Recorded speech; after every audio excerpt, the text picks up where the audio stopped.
WhatsApp guys, welcome to our YouTube channel and a new video.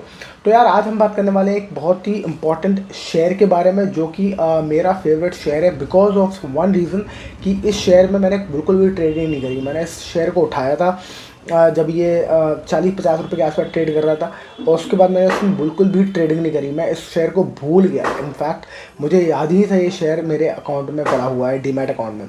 Back in 2016 जब मेरे को सबसे पहली बार पता चला कि स्टॉक मार्केट में एक्चुअली मैंने उस टाइम पे ना रिच डैड पुअर डैड पढ़ ली थी। अगर आपने rich dad poor dad book नहीं पढ़ी तो आज जाके पढ़ लो, बहुत इंपॉर्टेंट बुक है। रिच डैड पुअर डैड जब मैंने पढ़ी तो रिच डैड पुअर डैड से मुझे ये पता चला कि ऑलवेज जब जो वेल्थ बनती है वो इन्वेस्टिंग से बनती है, ना कि आपकी मेहनत करने से। तो अगर आप जितनी मेहनत कर रहे हो, आप इन्वेस्ट नहीं कर रहे पैसा, तो आपकी वेल्थ कभी नहीं बन पाएगी। आप बेसिकली खाते खुदाते रह सकते हो पर आपकी वेल्थ बनेगी always and always through investment. तो मेरे को पता चला जब ये रॉबर्ट कियोसाकी की बुक पढ़ी हमने, रिच डैड पुअर डैड, तो हमने कहा चलो यार इन्वेस्टमेंट करेंगे। उससे पहले था उसमें एक बड़ा अच्छे से इंटरेस्टिंग समझाया कि ESBI करके लोग हैं, एम्प्लॉय सेमी सेल्फ एम्प्लॉयड, फिर उसके बाद तुम्हारा ये हो गया बिजनेसमैन और फिर हो गया इन्वेस्टर। तो ये जर्नी है वो एक्चुअली बेसिकली स्टार्ट है फ्रॉम एम्प्लॉय से इन्वेस्टर तक जाने की। तो आखिर में क्या होता है, हर आदमी जो एक बहुत बड़ा बिजनेसमैन भी होता है वो इन्वेस्टर बन जाता है। वो दूसरों के बिजनेस में इन्वेस्ट करना स्टार्ट कर देता है क्योंकि उसको बिजनेस की काफ़ी अच्छी नॉलेज हो जाती है। तो जस्ट लाइक शार्क टैंक में आप देखते हो बहुत सारे लोग, दूसरे लोग शार्क टैंक में सारे जजेस जो हैं दूसरों की बिजनेस में इन्वेस्ट कर रहे हैं। तो मैंने कहा क्यों ना हम भी अभी तक अभी से इन्वेस्टिंग माइंडसेट स्टार्ट करें। और तब मुझे पता चला वॉरेन बफेट के बारे में, दुनिया के सबसे अमीर आदमी। फिर मैंने कहा कि मुझे भी वॉरेन बफेट बनना है नेक्स्ट। तो मैंने कहा यार कैसे करेंगे। तो मैंने एक स्टॉक मार्केट में एक ब्रोकर थे भाई साहब, उनसे आके बात करी और उनसे बोला कि मुझे कुछ शेयर दिलवा दो। तो वो अपने ऑफिस ले गए मेरे को और उन्होंने दिलवाए मुझे कुछ शेयर्स। येस बैंक भी था, SBI भी था, उसमें बहुत सारे शेयर्स थे। तो वो मैंने ले लिया 5-6 कंपनी के शेयर और मैं उसे देखता था कि हाँ ऊपर जा रहे नीचे आ रहे। पर उसमें क्या होता था कि रोज़मर्रा में वो मना करते थे ट्रेडिंग मत करो, ट्रेडिंग में एक्चुअली हम ही को फ़ायदा है पर आपको कोई फ़ायदा नहीं है। तो मैंने ठीक है। तो हमने बाय एंड होल्ड अपनी पॉलिसी अपनाई और हम भूल गए।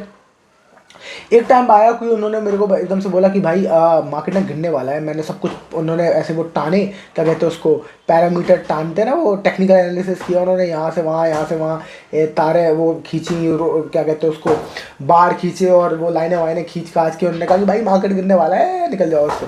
तो उन्होंने मेरे को सारे शेयर बिकवा दिए। फिर मैंने कहा मैं सारे शेयर बेच देता हूँ। तो उन्होंने कहा कि नहीं यार एक आध दो शेयर खरीद लो और रख लो, हो सकता है तुम्हारे काम आ जाए वो। तो वो सोच के, यही सोच के मैंने वो शेयर अपने पास रख लिए। जब हमने वो शेयर रख लिए अपने पास तो मेरे पास 2 शेयर बचे, अशोक लीलैंड और एक बचा था अपोलो टायर्स।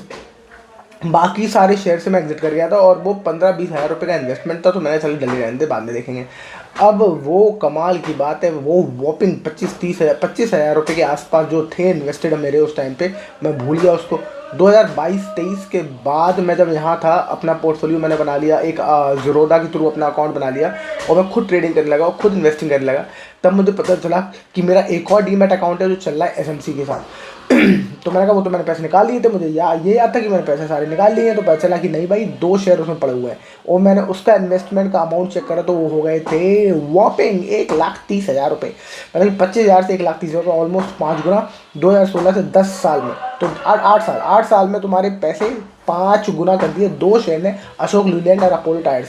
सिर्फ और सिर्फ एक रीज़न से कि मैं उसमें कभी ट्रेडिंग नहीं करी। अगर मैं आगे पीछे थोड़ा बहुत प्रॉफिट होता, पैसा डबल होता, मैं निकाल लेता उसमें, पर मैं निकला नहीं। बस मैंने ये अच्छा काम किया। तो आप ये समझो कि जो रुक कर आपका जो वेल्थ बनती है वो किसी इसमें नहीं बनती। अब हम बात करने वाले हैं अशोक लीलैंड के बारे में कि अशोक लीलैंड अभी भी बहुत बढ़िया शेयर है। तो यार अभी देखते हैं, Screener.in मैंने खोल लिया है, अशोक लीलैंड खोल लिया है अपने सामने और चेक करेंगे कि अशोक लीलैंड की क्या कहानी चल रही है फिलहाल। तो अशोक लीलैंड को आप देखोगे कि करंट प्राइस का जो रुपया भाव है वो है 226 रुपये। 226 रुपये स्टॉक का प्राइस अर्निंग रेशियो है 23, मतलब कि फेयरली वैल्यूड है और थोड़ा सा ठीक है, मतलब अच्छा ठीक ठाक प्राइस पर अवेलेबल है। 25 के नीचे price to earning ratio good होता है, राइट। तो ROCE इसका 15%, ROE 28%, रिटर्न ऑन इक्विटी बहुत बढ़िया है। क्या बात है, अगर आप पैसा लगाओगे इक्विटी में रिटर्न आपको बढ़िया से मिल सकते हैं। ROCE return on capital employed 15%, मानी कि जो धंधे से पैसा आ रहा है वो है उनका 15% की बढ़त।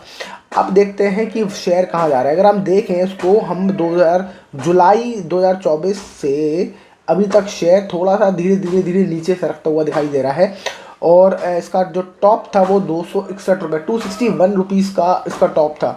तो क्या करना चाहिए इसका एक बार प्रोज और कॉन्स देखें तो प्रोज एकदम गायब दिख रहा है स्क्रीन शॉट पे, मतलब कि प्रोज है ही नहीं कोई।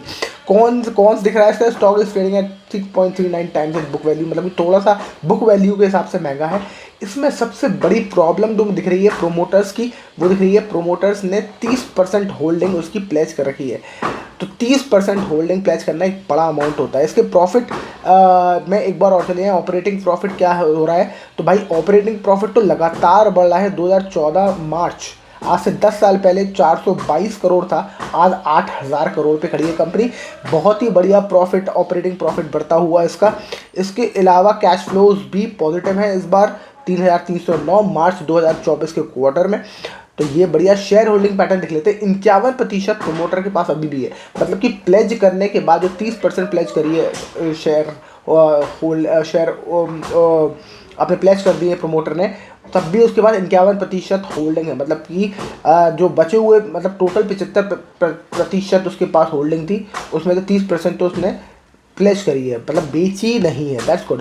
बट इसमें सबसे इंटरेस्टिंग जो चीज़ है वो आपको बहुत मज़ा आएगा सुनकर कि एफआईआई इसमें स्टेक्स लगातार बढ़ा रहे हैं, फॉरेन इंस्टीट्यूशनल इन्वेस्टर इसमें घुस रहा है। भाई ऐसे मौके तो होने चाहिए आपके लिए जो आप इसको यूज़ कर पाओ। एफआईआई लगातार इसमें घुसते हुए 13% 2022 में थे एफआईआई के स्टेक्स, और अभी है 24% स्टेक्स एफआईआई के। और डीआईएस को देखा जाए तो डीआईआई जो हमारे डोमेस्टिक इंस्टीट्यूशनल इन्वेस्टर कहते हैं डीआईआईज, तो ये भाई लगातार गिर रहे हैं, मतलब कि जो लोकल इंस्टीट्यूशनल है अभी अपना माल बेच रहे हैं।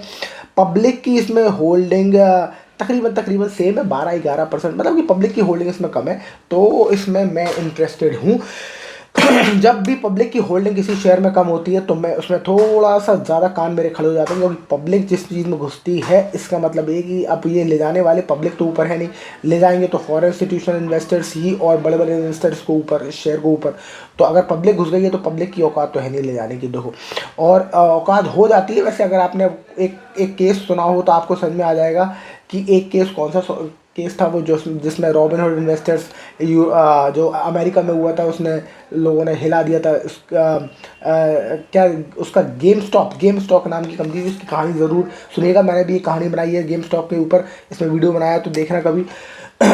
तो गेम स्टॉक में ये हुआ था, गेम स्टॉक में जो रिटेल इन्वेस्टर है उन्होंने शेयर को इतना खींचा, इतना खरीदा कि जो बड़े बड़े इन्वेस्टर थे उनकी वाट लग गई थी। वो बहुत इंटरेस्टिंग कहानी है, आप ज़रूर सुनना।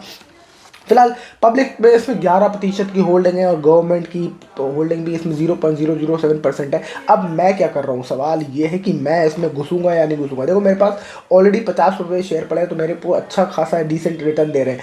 और अभी क्योंकि ये एक्चुअली अगर आप देखो तो अशोक लीलैंड जो है वो हिंदुजा हिंदुजा ग्रुप की कंपनी है।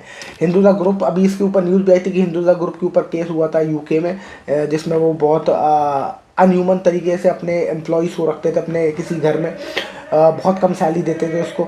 तो वो वाला भी केस हुआ था हिंदुजा ग्रुप के ऊपर भी रिसेंटली, वो भी आप चेक कर सकते हो। पर बेसिकली मुझे लगता है कि अभी अशोक लीलैंड की बसें बहुत अच्छी हैं। अगर आप बाहर निकलोगे और आप देखोगे तो ज़्यादातर आपको बसें या तो टाटा की दिखेंगी या अशोक लीलैंड की। तो मुझे अशोक लीलैंड के ट्रक्स और बसें ज़्यादा दिखती हैं, तो I am very bullish on this company. मुझे लगता है आगे जो बहुत सारा जो काम है इंडिया में, बहुत सारा कंस्ट्रक्शन का काम होना है अब्रॉड, मतलब गाँव बहुत ज़्यादा डेवलप होने हैं, तो अभी तक बहुत उसमें स्कोप है, इंफ्रास्ट्रक्चर में बहुत स्कोप है। तो ट्रक्स की रिक्वायरमेंट बहुत ज़्यादा होगी माल डालने के लिए, आने के लिए। और सबसे ज़्यादा क्योंकि ट्रक में मेरे हिसाब से इनकी 2 लोगों की मोनोपोली दिखती है मुझे, अशोक लीलैंड और टाटा की। तो मुझे लगता है कि अशोक लीलैंड का एक अच्छा बिजनेस उभरता हुआ दिखेगा। अच्छा, एक और न्यूज़ बताया था उसके बारे में, अभी रिसेंटली न्यूज़ आई थी कि भाई अशोक लीलैंड के net profit jumped 36% since last year same period. तो भाई Q3 2024-25 में इसके 671 करोड़ का मतलब पहले 671 करोड़ का वो था इसका नेट प्रॉफिट, अब बढ़ के 36% और बढ़ गया है।